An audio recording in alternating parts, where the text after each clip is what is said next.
I had built my life on straight lines and strong foundations. For 40 years, I was a successful architect, known for buildings that stood tall and true. My office was quiet, filled with sunlight and the smell of fresh blueprints. My assistant, Clara, had been with me for 10 years. She was like a second daughter, organized and loyal, someone I trusted completely with my whole company.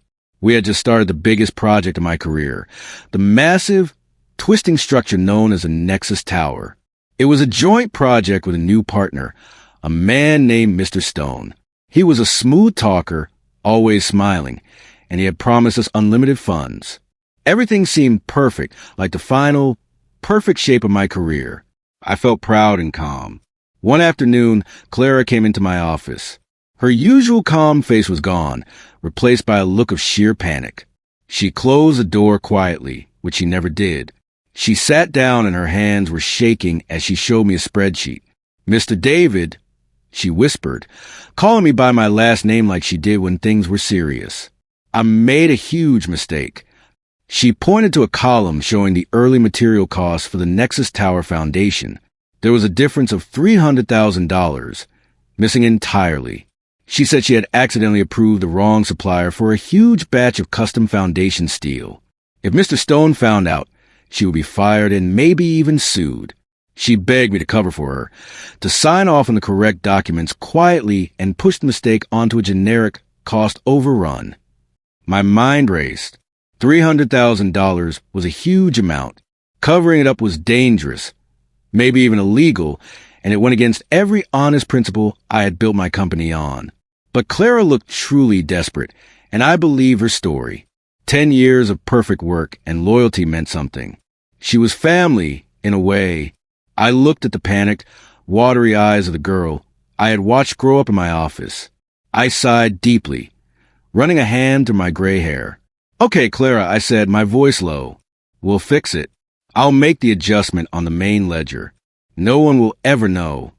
The moment I agreed, a huge weight of deceit settled on my conscience. I felt like I had just drawn a crooked line on a perfect blueprint. I spent the next hour working on the ledgers, making sure the paper trail was clean, and the money looked like it went to legitimate, expensive, necessary structural changes. It was complex work, hiding the missing funds within the vast budget of the Nexus Tower. I felt dirty, but I told myself I was protecting Clara and saving her career. I had just finished the last signature when my old friend, Michael, stopped by the office, unannounced. Michael had been my partner on my very first building decades ago, and he was known for being wise, if a little rough around the edges. He looked at my desk, covering the financial papers, and his expression hardened. Michael didn't mention the papers. He just pulled up a chair and looked at me, his gaze deep and serious. "David," he said, using my first name, which he rarely did. "You look tired. You let something bad touch you." I tried to brush it off, talking about the stress of the new tower, but he cut me off gently. He leaned forward and lowered his voice, the sound almost a growl. "Be careful, my friend. It's the people closest to you that you stop seeing clearly. You can never know who to trust." He didn't explain, didn't point fingers, just delivered the dark sentence like a warning from a prophet. He stood up, patted my shoulder, and walked out the door, leaving me alone with my guilty conscience and the terrifying feeling of being exposed. Michael's words stuck to me like glue. You can never know who to trust. They looped in my mind, making the already heavy silence in my office unbearable. I looked at the signed documents that covered Clara's mistake. Suddenly, the clean lines of my office felt crooked. Was Michael talking about Clara or Mr. Stone? Mr. Stone was a partner bringing the money, but he was always strangely focused on the details of the groundwork, not the beautiful glass spire we were supposed to be building. He insisted on specific, very deep pilings that seemed overkill for proposed height of the Nexus Tower. At the time, I just thought he was cautious. Now, I felt a prickling suspicion that the huge pilings were not about stability, but about access. I went back to the original design documents for the Nexus Tower. I started with Clara's mistake, the $300,000 for the custom steel.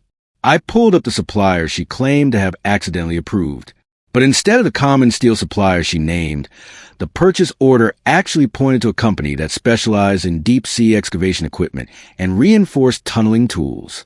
This wasn't a mix-up with a steel company. This was a completely different kind of business. The money hadn't been wasted.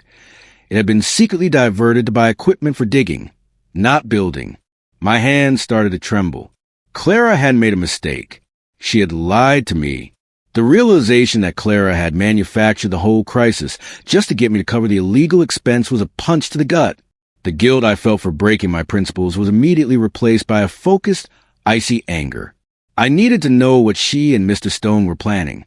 The truth was hidden deep inside the Nexus Tower plans, and I knew how to look past the beautiful renderings. All my employees used the main company server for files, but I had a different system, a secure, private cloud drive where I kept all my original pre-contract architectural sketches, my other account, a place no one else could access. I logged into my private archive. It was like stepping into the digital attic of my past. I pulled up the initial site survey for the Nexus Tower plot, the land we were building on. I zoomed in on the geological reports. The land itself was unremarkable, just solid rock and clay. But my eyes caught a tiny footnote in an old, faded land ownership record that I had filed away years ago. The land had once belonged to a strange, secretive private collector. My memory flashed back to 30 years ago. I remembered working on a failed project for that same collector on the same plot of land, a structure that was never built. I started searching my old paper files for that long-forgotten project. It was filed under a meaningless code name, Project Chimera. I blew the dust off the thick, rolled-up blueprints. When I unrolled them, a chill went down my spine. The design of Project Chimera had nothing to do with a tower. It was a secret, heavily reinforced underground vault, built directly into the bedrock 20 meters below where the Nexus Tower's foundation would now stand. I realized instantly why Mr. Stone insisted on the deep, extensive pilings. He wasn't building on the vault. He was building around it and using construction work as cover digs straight down to the hidden chamber. The purpose of the vault in Project Chimera was the next shocking discovery. The collector had wanted a safe place to hide his most prized possession, something he said was irreplaceable and priceless. I remembered the details perfectly. It was a unique, ancient clock, a time-telling device called the Chronos Key, rumored to have been owned by royalty centuries ago. I had designed the vault structure to be almost impossible to penetrate without the original blueprints. I, David, was the only living person outside of the collector's family who knew the exact location and the structural weakness of the vault. The whole Nexus Tower project was not a business venture. It was a highly expensive, extremely clever burglary, using my company as a shield. I looked at the Nexus Tower blueprints on my desk again. The new plans weren't just similar to my old ones. They incorporated the structural stress points of the vault's location perfectly. The deepest pilings, the ones Mr. Stone insisted on, were placed in precise circle around the vault, creating a safe, silent space for the tunneling equipment that Clara had bought with my money. They needed my signature, my trust, and my architectural authority to approve the plan that would let them drill into my own secret design. It wasn't just my money they wanted. It was my knowledge and my perfect reputation that served as the ultimate distraction. The true meaning of Michael's warning hit me like a blow. You can never know who to trust. He wasn't talking about business rivals. He was talking about Clara, the person who made my coffee every morning. I immediately checked Clara's office computer. I found a hidden chat log open in a minimized window. The messages were between her and Mr. Stone. They weren't using the fake, formal language of business partners. They were using pet names and discussing our final prize. The last message from Clara read, "The old man signed the ledger. We are clear to start tunneling tonight." Tonight, I had to act fast. I couldn't call the police. I had just signed a document illegally covering up a financial discrepancy, which would put me at the center of the crime. I had to expose them myself, to protect my daughter, to protect my legacy, and to stop the theft. I grabbed the old Project Chimera blueprints, the only evidence that proved the vault existed. It was late, around 8 o'clock, and the construction site for the Nexus Tower would be mostly empty, except for security guard. I knew the site better than anyone. I had designed perimeter. I drove my car quickly toward the industrial zone where the Nexus site was located. As I got closer, I turned off my headlights and parked 2 blocks away in the shadows of an old factory. I grabbed a construction helmet and a reflective vest from my trunk, standard safety gear that would make me look like I belonged there. I needed to move unseen. I knew the main security guard took his dinner break precisely between 8:30 and 9 p.m., a detail I had put in the contract years ago to allow late deliveries. It was 8:35 p.m. I climbed the chain-link fence at the rear of the site, where the shadow of the crane was deepest. I moved silently past the stacks of steel beams and the piles of dirt. I made my way to the center of the site, where the enormous foundation hole had been dug. The work lights were off, but a single, powerful generator was humming softly, and a small, concentrated circle of light shone near the base of the foundation pit. I could smell fresh concrete and disturbed earth. I knew I had found the tunneling zone. I lowered myself into the foundation pit, using the scaffolding and temporary ladders. It was colder down there, and the air was thick with dust. I moved toward the single pool of light. As I got closer, I could hear 2 distinct voices, Clara and Mr. Stone. They were talking quietly, their voices echoing slightly in the huge hole. I crept behind a large stack of protective sheeting and peeked around the corner. They were standing next to a sophisticated drill, and the tunneling equipment Clara had purchased was already in place, pointed at the bedrock. Mr. Stone was laughing, a harsh, low sound. It was too easy, he said. The old fool never even suspected. Clara giggled nervously. He was so worried about me. He signed everything without even checking the supplier's address. He really thought I was worth risking his entire career for. The cold, casual way they spoke about my trust made my blood boil. They were so close to the final prize, and they were celebrating my weakness. The drill was positioned exactly where my Project Chimera blueprints showed the weak point of the vault's outer shell. They were minutes away from breaking into my secret. I stepped out from behind the sheeting. The old fool checked the supplier's address. I said, my voice cutting to the hum of the generator. Both of them froze, turning slowly toward me, their faces white in the harsh light. Clara dropped the wrench she was holding, and it clattered loudly on the concrete. Mr. David? How did you? She stammered, her panic looking real this time. Mr. Stone, however, recovered quickly. His fake charm was gone, replaced by a ruthless, sharp anger. The Chronos Key is mine, old man, Mr. Stone hissed, stepping closer. And the only reason we are even here is because of you. You gave us the structural approval needed for the drill. You signed the documents that allowed us to dig without anyone questioning it. You're an accomplice. He pointed at the drill. It's all thanks to your pathetic desire to protect that girl. He sneered at Clara, showing her how little he thought of her, too. I knew they were planning to blame me entirely if they got caught. They had used my name and reputation to complete their crime. I held up the old, rolled-up blueprints. You're wrong, Stone, I said, using his last name with contempt. You and Clara needed more than my signature. You needed my knowledge. You see this vault?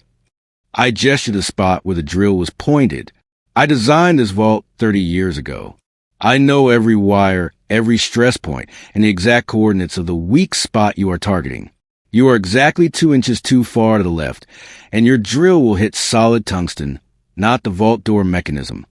He stared at the blueprints, his face showing a mix of shock and rage. Mr. Stone ignored the technical details and lunged at me. He was fast, driven by panic and the sudden fear of losing the Chronos Key. I wasn't a young man, but I was ready. I sidestepped his rush, and he stumbled, crashing into a stack of empty cement bags. He cursed loudly, scrambling to regain his balance. Clara stood paralyzed, watching the fight unfold under the single, lonely generator light. I didn't want a long fight. I only wanted time to talk. I used a distraction to grab the disconnected power cable for the drill and pull it tight, securing my main evidence. Stone saw the cable and realized I was shutting down his operation.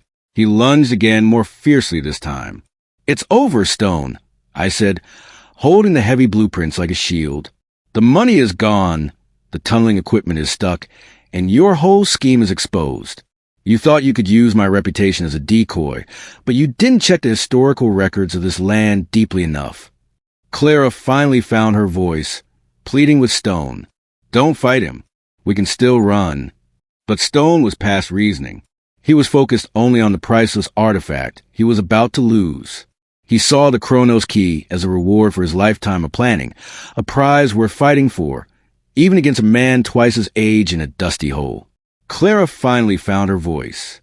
But how did you even know about the Chronos Key? She pleaded, her voice cracking.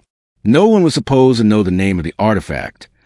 I shook my head, my eyes fixed on Stone, who was slowly circling me. That's the final part of your plan you missed, the one you built your entire operation on. I took a deep breath, watching his every move. You were completely focused on the Silverwood Group's history, believing the Chronos Key was a secret leverage you needed to take them down. Stone stopped, breathing heavily, his eyes narrowed. The Silverwood family has been hunting this clock for decades. It is the key to their entire fortune, he yelled, clearly convinced of his facts. We found the old documents confirming its value as the true asset of the founding family. You can't deny its importance to them. His certainty was strong, based on years of his own research and planning. He thought he had all the facts, but he was missing the one tiny detail that changed everything.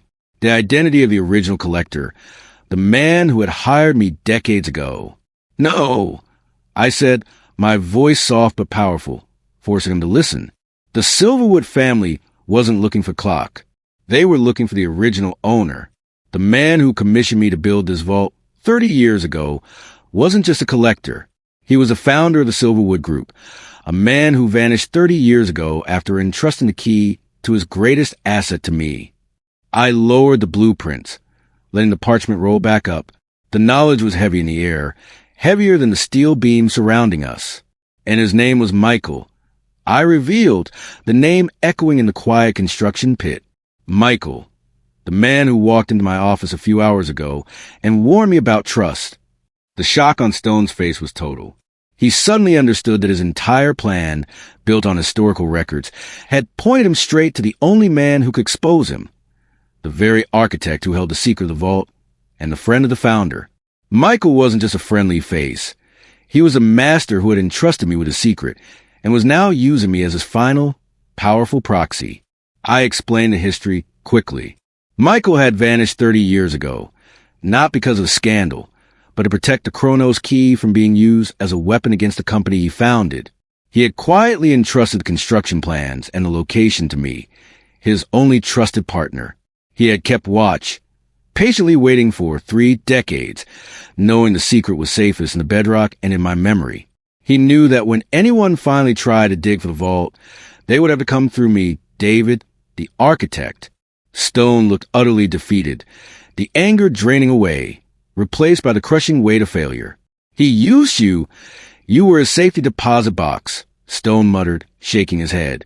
He didn't trust the bank. He trusted your conscience and your ego as an architect. He finally understood that his massive, expensive burglary was a failure because his target, the Chronos Key, was protected by a deeper, older loyalty. Clara, seeing the fight was over and the prize gone, broke down completely, sinking onto the concrete floor. I walked over to the drill and pulled out the main fuse, ensuring the equipment was completely disabled. Clara, why? I asked, looking down at her. She didn't look up, only mumbled. Debt. He promised me freedom. My whole family. She had been under immense pressure, and Stone had found her weakness. It didn't excuse her, but explained the desperation in her eyes that afternoon when she fabricated the mistake. Stone was a predator and she was just a tool, but they were both caught in Michael's clever trap. My priorities shifted from confrontation to control. I told Stone to put his hands on his head, and he obeyed, his spirit broken. I pulled out my mobile phone and stepped a few yards away, out of the direct light. I needed to call the police, but I had to phrase it carefully. I couldn't mention my own illegal cover-up of the $300,000. I would report a major corporate espionage and attempted artifact theft, using the tunneling equipment as proof. I hoped my reputation would be enough to let the police focus on Stone and Clara first. The call was quick and professional. I gave them the location, the situation, and emphasized the dangerous tunneling equipment. While I waited, I took the original Project Chimera blueprints and carefully tucked them back into my vest, securing the ultimate proof. I then took pictures of the tunneling equipment and the spot where the drill was pointed, evidence that only I, the architect, could correctly interpret. My heart was still pounding, but the cold, focused resolve I used for my largest projects was now in charge. I was fixing the biggest, most complex flaw in my life's foundation. Within minutes, I heard the distant wail of sirens growing louder. I saw the flashing blue and red lights spill over the fence line of construction site. Stone and Clara stood frozen, knowing their game was finally over. When the police reached the pit, they found me standing calmly next to the expensive, stolen tunneling equipment, holding the evidence of a failed, elaborate heist. I gave a brief professional statement, carefully omitting my initial cover-up, but providing every detail about Stone's plan to steal the Chronos Key. The police took Stone away first, his face a mask of silent, dark fury. A young officer in a reflective jacket approached me. He noted my architect's vest and hard hat. He asked me to identify myself and explain my presence in the foundation pit at this hour. I explained that as a lead architect, I had received an anonymous tip about compromised materials and was here doing an emergency, unscheduled structural integrity check. I spoke of the tunneling equipment and the illegally diverted funds with the conviction of a concerned, honest businessman. I handed over the digital photos, making sure to highlight the depth of the illegal work, convincing him this was a case of industrial sabotage. The officer immediately radioed his superior, confirming the seriousness of the situation. Stone and Clara were quickly separated, placed in 2 different police cars. Clara kept looking back at me, tears streaming down her face, but I couldn't meet her gaze. The betrayal was too deep to forgive. I watched as more police and site managers arrived, the construction zone now flooded with noise and flashing lights. I felt a huge physical exhaustion wash over me, the adrenaline of the confrontation fading away. The Nexus Tower, meant to be my crowning achievement, had instead become the site of my greatest moral test. It took another hour of detailed testimony before they allowed me to leave the site. I stressed the critical need to secure the vault entrance, explaining that the area was still vulnerable. They listened carefully to me, the trusted expert. I made no mention of the Chronos Key, referring only to sensitive historical documentation. As I drove away, I saw a familiar plain black van pull up near the excavation area, Michael's private security detail, likely sent to recover the vault now that the immediate threat was neutralized. The smooth, silent recovery confirmed Michael's long-term planning was still in effect. I didn't go home.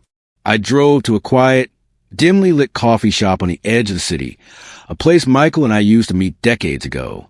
I sat in the back booth, the Project Chimera blueprint still rolled up tight in my briefcase. An hour later, Michael walked in. He looked calm, but his eyes held a strange mix of relief and gravity. He didn't ask how I was. He just slid into the seat across from me. "I'm sorry I had to involve you like that, David," he said, his voice barely a whisper. "But I knew you were the only one who could see the truth under the dirt." "Why me, Michael? Why not the police? Why not a lawyer?" I asked, needing the final piece of the puzzle. Michael smiled faintly.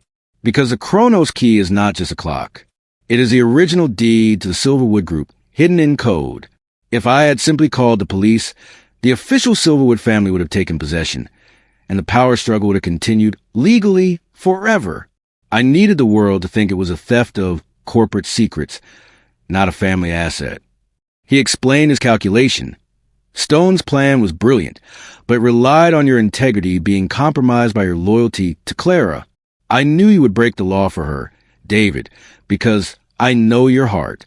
And once you broke the law, your guilt would force you to check your secret archives, your other account, where the truth was waiting. I needed your guilt to drive the investigation, not my authority. It was a stunning piece of psychological architecture, using my moral weakness to strengthen the final defense. He had trusted my predictable behavior more than any vault door. I looked down at the blueprints in my hands, no longer just a piece of paper, but the final, devastating proof of their deception and Michael's incredible foresight. Michael's words finally made perfect sense, not as a general piece of wisdom, but as a final, targeted clue. Be careful. You can never know who to trust. He meant Clara, but he also meant himself, the true master who had trusted me enough to hold the biggest secret in my own foundation. Few hours later, I realized what he meant, and in doing so, I had saved not just an artifact, but my own integrity. The Nexus Tower may never be built, but my conscience, after all the crooked lines, finally stood tall and true.